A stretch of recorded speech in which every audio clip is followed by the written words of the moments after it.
folks, you know you're in for a treat when you've heard that sound, because it means it's time for another week of the Rec Poker Podcast, Forums Edition, Audio Q Spectaculaire. I'm your host, Jim Reed, rec.poker/crew to find out more about me and the wizards here behind the panel. Also, I got to shout out Mark Prashant at Website Amp and our great friends at Running Aces Hotel, Racetrack, and Casino. Now, if you've never heard of Rec Poker and you're just tuning in for the first time, we're a community of amateur recreational poker players who like to learn together, hang out together, study together, play together, rail each other, and just express our love for poker with the rest of the poker world. It's free to come join us at rec.poker. All it takes is an email address and a smile. And I can tell already you've got both of those. So come on over and join us. Post in the forums like these folks have done, and you can get some feedback and some advice on your game. And if we like your question or your hand, maybe we'll pull it here on the air. We're actually talking to a few members of the Wrecking Crew here today who have done the same. Gang, why don't you introduce yourself to the group here? I'm Eric Jin, known as Binkley on the forums, and you can find me on Twitter at RecBinkley. And I'm John Somsky. I'm Poker Geek MN everywhere. And I'm Kim Kilroy. I'm Pet Vet most places, Fergie56 in our Poker Stars games. And it's the Monday night. Here we are. We're recording this during the home game. So if you're playing along at home on Monday night, you can know that Jim and John and Kim and Eric and whoever else is recording might be a little distracted. So it's a good chance to come steal their blinds, get them in a sizing error, post flop, something like that. Come steal the chips on Monday night. We play every night. Another thing we do every week is we take a post from the Rec.Poker forums, like I say, and we talk about it here on the show. So tonight we're actually looking at a post from Binkley himself, the one and only Eric Jin. This is a six max cash hand. I know we talk about tournaments a lot, but I'm a cash player originally, so this one's near and dear to my heart. And Eric, you said you put out a Twitter poll about this hand, and some of the responses surprised you a little. So why don't you take us through the action and what made it an interesting hand? Yeah, so this happened on Ignition. So if anybody's familiar with Ignition, it's an American-facing site, and it can get wild in the cash streets. It says 100 NL. So I'm in the small blind. I have 100 big blinds, and low jack folds, the hijack limps, cutoff folds, and the button calls. And so I'm in the small blind with pocket nines. And so the decision's to me. In game, to me, it was just a matter of sizing of how much I'm going to raise. I don't really like flatting here because it'll just invite the big blind in. I have a pretty strong hand, so I prefer raising. So in my Twitter poll, I posed this question of basically how much would you raise for? I like exploitively raising larger against the particular limpers I find in Ignition, because they tend to be calling station, tend to be weaker players that I would like to play a big pot with. So I give different options in my Twitter poll. Would you go with 4x, 5x, 8x, and or some other sizing? Just say in the comments. But I didn't even put limping as an option. But to my surprise, I had some responses of some players whose game I respect that said, "Oh yeah, just limp behind." So that surprised me. Thinking about it, I think maybe they were thinking more of a tournament situation as opposed to a cash situation where, in cash you get stacked, you just rebuy in and you go back to playing. So based on that response, I decided to post in the forum and kind of get the community's feedback on this. Yeah, well, it's a really interesting spot, and I think we find a lot of these like cusp hands where there's things that make them good for multiple situations, and so we kind of have to decide like what are the trade-offs we're going to make here. And this is one where I think the strength of the hand, it's just sort of demands that we raise it pre-flop. But the characteristics of the hand are such that we don't want to play a bloated pot out of position with it. It's a hand that it's only got 2 outs, so it's hard to improve. And you can't really, you don't get a lot of draws with it, that kind of thing. So it's kind of a hot or cold kind of hand post-flop. And it's the kind of hand where if you do get a set, you can then put a lot of money in good. So people like to play it in a low SPR situation. So this is a good tension because I feel like a lot of times we're faced with these decisions where we've got the strength of the hand versus like these other sort of characteristics of the hand. And it's hard to balance those factors along with other factors like stack size and position and that sort of thing. John, I saw you unmute. Did you have something to add there? Yeah, I was just going to say, in general, so pocket nines, if you choose to call, you're basically deciding to play it more or less to do set mining and to hit a set.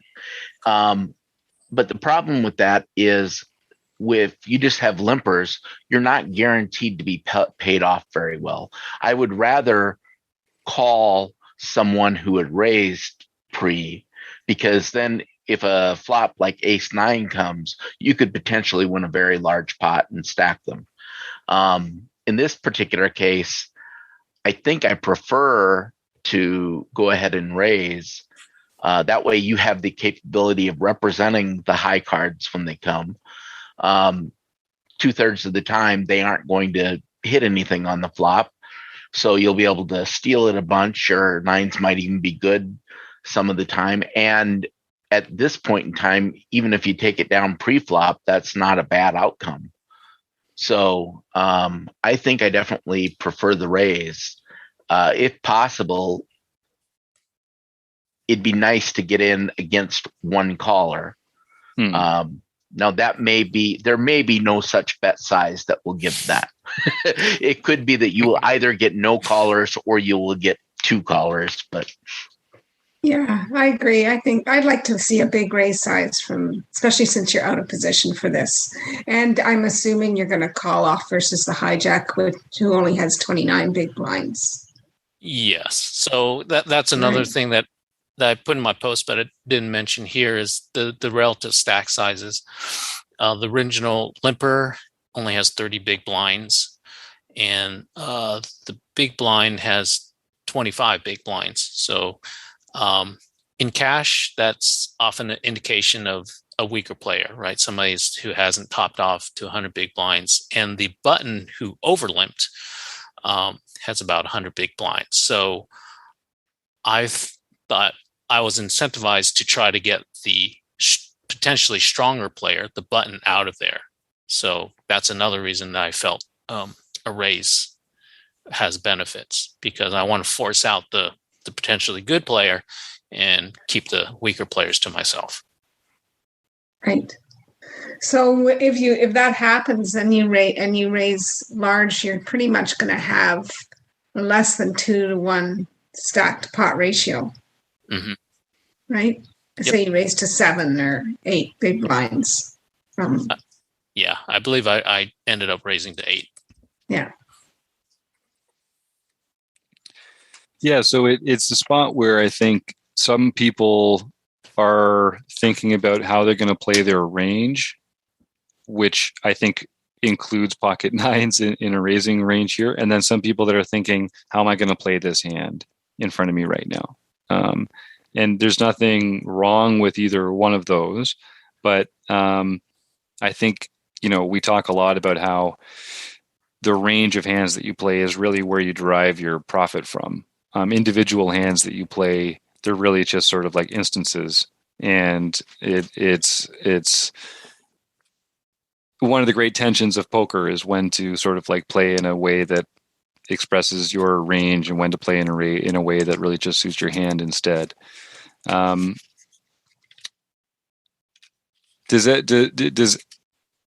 are the characteristics of a hand? And there's some great responses here in the forum itself.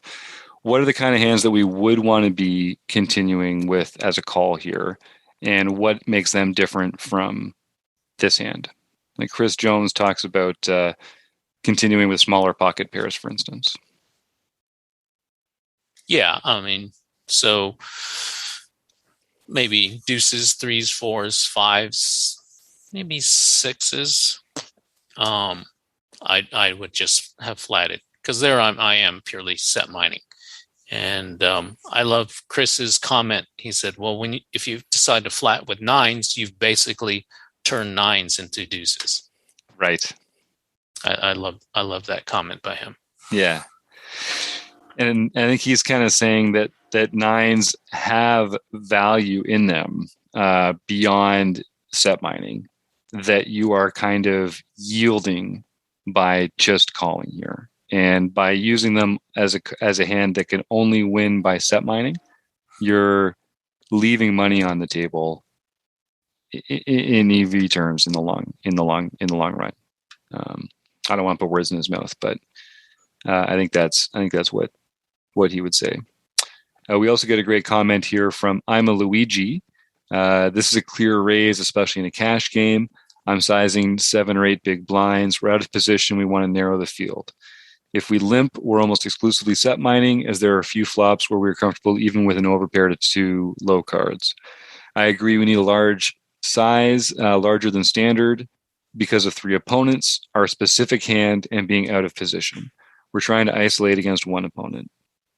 And he says there are some turning spots where I don't mind completing here against an effective stack, but you are going to see a situation like this very, very rarely in a tourney. So there's some great points there by I'm a Luigi. So then, sounds like we're all on the same page sizing wise then, in that case. Now, are we going to, I think we agree that the worst thing to do would be to raise to a very small sizing here, like 3 or 4 big blinds or something like that. Is that actually worse than calling, or do we think calling is still worse? I think small raise is worse, because we're out of position for the entire hand. Yep. And we're just inviting everybody to come in, giving them great odds to come in with whatever 2 cards they're holding. Yeah. Right. Maybe we might get the big blind to fold, but that's probably the only one. Yeah, we want the stack that covers us, the button, to go away. And we small size it, the big blind is he's gonna call. And then it's that domino effect, right? Right. The big blind calls, and then the hijack will call, and the button's like, well, I'll call. Right. And he's the stack that threatens our entire stack. Pocket nines for 30 big blinds. Yeah, I'll stack off. Right. At 100 big blinds, that's a different proposition. I want to. There is where I want to hit a set. Yeah, I agree. And why don't we hear from our friend Jonathan Little, and then we'll come back and talk about some of the knock-on effects that are good and bad from raising and from calling here instead. Have you ever wondered whether you should call a preflop raise or 3-bet instead? What do you do when you have a flush draw? Do you raise it, or do you just call? What do you do with ace-king when you miss the flop? Are you tired of guessing about what the right play is with your particular hand? Well, my name is Jonathan Little, and I am a 2-time World Poker Tour champion and creator of PokerCoaching.com, where we offer over 1,000 interactive hand quizzes where you play a hand and then get real-time feedback from our world-class pros. Don't guess and don't stress. Just register for your free account at PokerCoaching.com/recpoker right now. There you go, folks. You heard the man. Go check him out. So we talked about sort of like range and hand and how to tell the difference between them and when we're going to play one and when we're going to play the other. I think you guys are really getting to the right point here for our listeners about how you want to actually affect the range that your opponents play when you choose your sizing. If you choose a sizing that doesn't put them to a difficult decision, then you're not actually really narrowing their range. So the worst thing you could do here would be to raise to like 3 or 4 big blinds. because you're not actually going to narrow the ranges. All you're really doing is bloating the pot, and you're going to be out of position the whole time. So I really like this idea of making it a real raise that puts people to a decision, or the less optimal solution of calling and leaving some EV out there by basically turning your hand into a set mine spot. Now, is there anything about cash versus tournament mindset in particular that informs how people thought about this, or was there any other responses to the poll or on Discord, Eric, that made you think about it? Well, one thing is, right, in cash you can just reload, so you're trying to push every edge that you have to get as much EV, and in cash the first chip you lose is as valuable as the last chip you lose, which isn't true in tournaments, right? The last chip you lose is worth way more than the first chip you lose or gain. So that's definitely in tournaments. It's your stack preservation is much more important than cash, where you just reload, and if you have an edge, just reload and try to push that edge again. Whereas tournament, right, you're out. Yeah, I think that's really, really important, and especially when you're thinking about deeper stack play, those decisions, they become more expensive the more chips you've got behind. So, but they're still only worth one chip each. So it's a kind of interesting effect where people have to really think about sort of what is the risk of ruin in a tournament versus what is the risk of ruin in a cash game, and how to calibrate down to that. We could talk about this a little bit more, but I know, Eric, speaking of cash play, so a lot of our members prefer tournaments, or they've play live tournaments, or they've gotten used to playing tournaments online over the last couple of years. But you and I like playing cash, and you've set up this play, explain, and learn event for premium members at Rec Poker that runs every week on Thursday night, that takes more of a cash play attitude to your learning styles. Talk a little bit about that and how that works and how people can join. Yeah, I did cash play just because it lends itself better because it's the same situation each week. We're deep stacked. We start with it's targeted for 6 max, but sometimes we have a little less than 6. We've had as much as 7. But what we do is we play online, and I have a recording of the session where everybody's hole cards you can see on the recording, but we as participants can't see each other's hole cards. What we do is when the action's on you, you explain your action, the reasons behind it. Again, the video.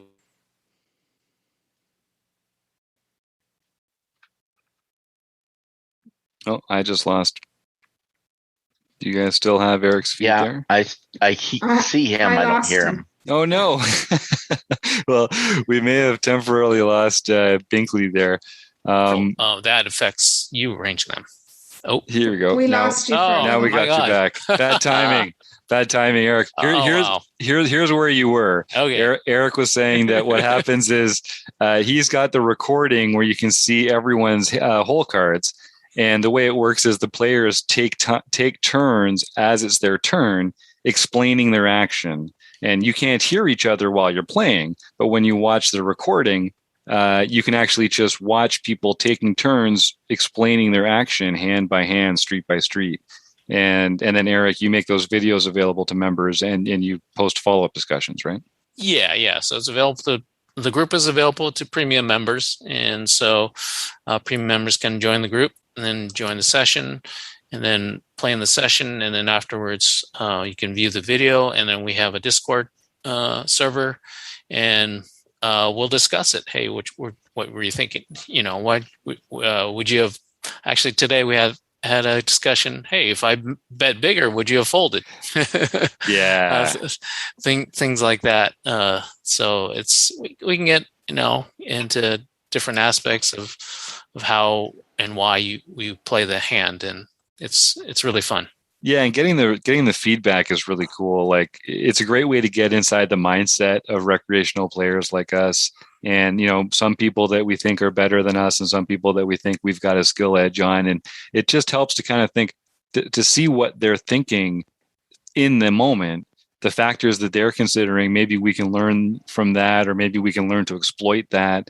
And doing it inside this sort of shared community of the premium membership means that, it's just your friends that are getting this kind of insight and information. So it's been great. I really enjoyed my when I participated in it, and I know it's just a great way to learn about how people think about poker, and then being able to follow up with those people, like you say, when it's all on tape, and you can say, oh, what would you have done if the sizing was different, or if I'd called instead of raising here, or that kind of thing. You can really explore some branches of the decision tree that you wouldn't be able to explore on your own. So I'm glad that's been such a hit. It's super fun, and keep it up, man. Every Thursday night, right? Yes. Exciting. All right. Well, any other thoughts here on this spot, folks? I guess I want to be very thoughtful, or thankful rather, to I'm a Luigi and Binkley, of course, who posted the post himself, Chris Jones, Running Aces Hotel, Racetrack and Casino, Website Amp, Kim, John, Eric, and Steve. All right, thanks, everybody.